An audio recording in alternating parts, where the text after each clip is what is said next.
schools and education, not for banks and corporations. Money for schools and education, not for banks and corporations. Money for schools and education, not for banks and corporations.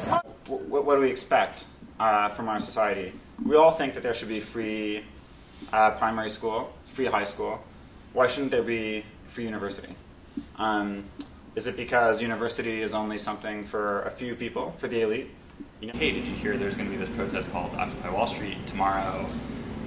People are going to, occupy Wall Street. And we all sort of chuckled and said, isn't that charming? But that's not going to do anything. That's not going to work. Our schools cannot succeed. Our schools cannot succeed While being run like corporations. while being run like corporations. We need to get Wall Street's boardrooms We need to get Wall Street's boardrooms out of our classrooms. out of our classrooms.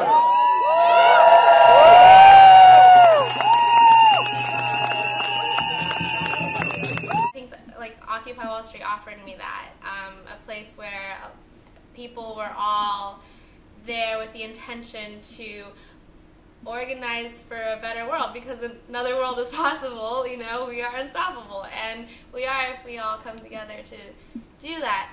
NYU, being at NYU, gave us sort of an already existing community of activists that we knew we could mobilize. That said, our first mobilization was the walkout. I never made a Facebook event before in my life, and with the help of a couple of other people in sociology, we threw together this event.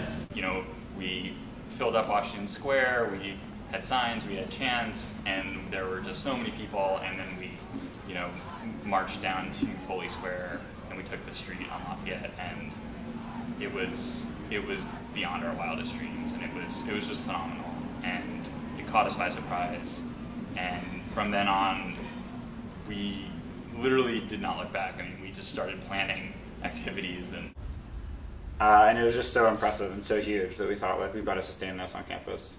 And so we just started meeting regularly. And our name, we were calling ourselves NYU for OWS as a placeholder to come up with it until we came up with a better name. But we just stuck with it.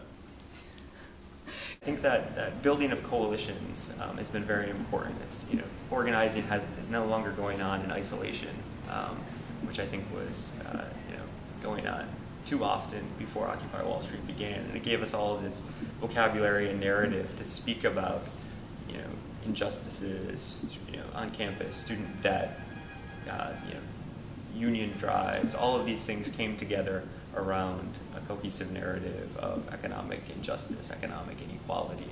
As NYU students, we need to stand up to these NYU trustees. We need to stand up to these NYU trustees And say that even though we go to the most expensive school in the country, and say that even though we go to the most expensive school in the country, we believe in free higher education. we believe in free higher education. So in general, I think that what we want as students, particularly those of us that are involved in organizing, is we really want a voice in how our university is run. And we think that all of these components, right, so who's on our board of trustees, where we do business, how our classes are taught, all of those things, not only reflect on us, but affect us and affect the community, so we should be playing a role in how all those decisions are made.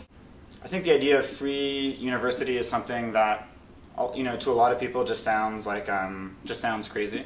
It sounds like entitled, we're asking for too much. And I think actually that is kind of crazy. We live in the richest country in the United States, in the richest period of world history. There has never been more wealth. That idea that we're entitled to more than we have, I think is something we really need to foster. I think a lot of people just don't think about the fact that we live in such a wealthy society that we should expect more from it.